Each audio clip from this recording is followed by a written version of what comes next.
Alors mes élèves, ce qu'on va voir ensemble, c'est comment est-ce que l'on fait pour arrondir un nombre décimal. C'est une leçon de numération.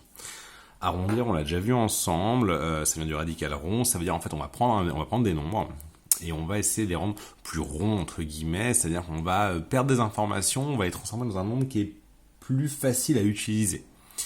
On l'a déjà fait notamment on l'a déjà fait avec des nombres entiers, notamment lorsqu'on cherchait à calculer les ordres de grandeur. On va voir quelques nombres décimaux, c'est pas forcément plus compliqué, c'est juste un petit peu nouveau. Il faut juste bien écouter et bien écrire sa leçon. Donc, on peut arrondir un nombre décimal. 2 points, il y a petit a et petit b, parce qu'on va avoir différents cas. On va avoir deux cas différents.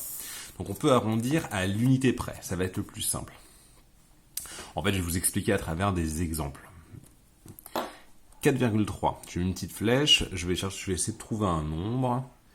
Enfin, je vais l'arrondir à l'unité près. Donc, c'est-à-dire que à l'unité près, c'est-à-dire que je n'aurai que des unités, qu'une partie entière, en fait. J'aurai pas de partie décimale avec des virgules, des dixièmes et des centièmes.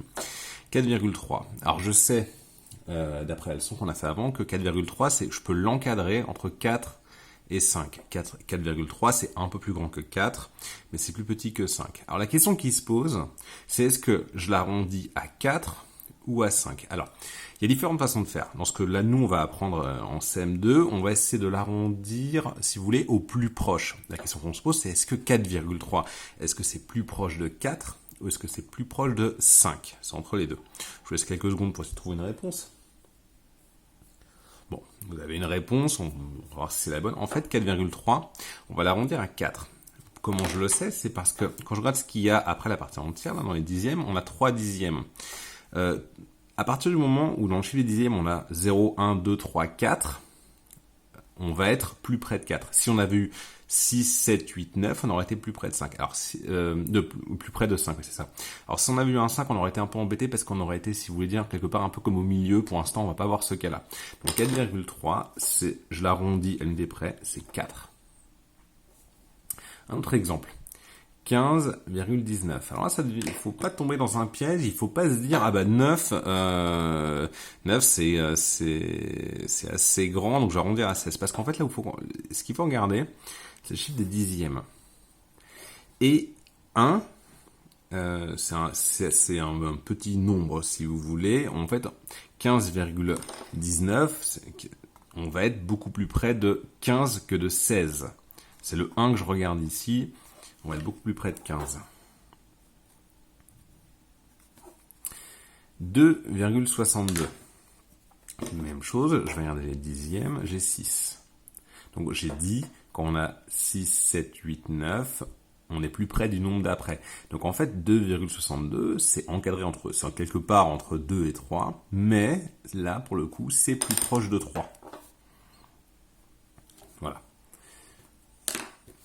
Maintenant, on va regarder comment on peut arrondir au dixième près. C'est-à-dire, par exemple, avec 3,78. Donc ça veut dire, au dixième près, ça veut dire qu'en fait, le nombre que je vais trouver, l'arrondi, il aura un dixième. En fait, il aura un chiffre après la virgule. Là, ce que je vais regarder plus à droite, je vais regarder les centièmes. La question, ça va être, est-ce que je garde 3,7, parce que 3,78, c'est un petit peu plus que 3,7, ou est-ce que je vais jusqu'à 3,8, je vais au-dessus? Eh bien, en fait, comme 8, c'est comme 6, 7, 8, 9, on va dire qu'on est du côté des grands chiffres, on va aller au-dessus, à celui d'après. Donc, on va aller jusqu'à 3,8. Si ici, on a vu un 2, par exemple, 3,72, on aurait arrondi à 3,7. 13,048. Donc je regarde vu que je vais au dixième près, je regarde à droite au centième près, on a un 4, donc on va arrondir au nombre d'avant. Donc on hésite en fait entre 13,0 ou 13,1, donc là on prend celui d'avant.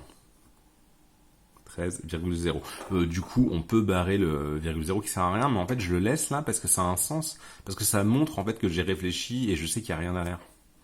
Si vous le barrez, c'est pas faux mathématiquement. Mais là, c'est assez logique de le laisser. 2,499. Alors, c'est pareil, on pourrait se faire piéger parce qu'on va se dire, que c'est soit 2,4, soit 2,5. Et comme on a des 9 là, à la fin, on pourrait tenter de dire, ah bah c'est au-dessus, on va prendre 2,5. Mais en fait, je dis une erreur. Oui, effectivement, il faut qu'on regarde les centièmes. Là, avec le 4, on pourrait être tenté de dire que 2,4, bah, c'est plus près de 2 que de 3. Mais là, si on regarde, vu qu'on le chiffre des centièmes, 9, donc ça fait partie de ces chiffres, 6, 7, 8, 9, on va plutôt aller au-dessus. Donc entre 2,4 et 2,5, on est beaucoup plus près de 2,5. Voilà. Cette leçon, elle est, alors vous pouvez la réécouter. Parce que c'est pas forcément évident, c'est un peu nouveau. Je pense que cette partie-là, au 10e près, c'est un petit peu plus compliqué. De toute façon, vous essayez de faire vous copiez la leçon. Si vous avez besoin, vous réécoutez la vidéo.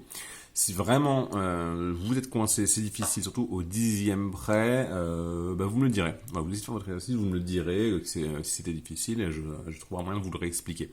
Mais bon, a priori, je pense que c'est tout à fait faisable.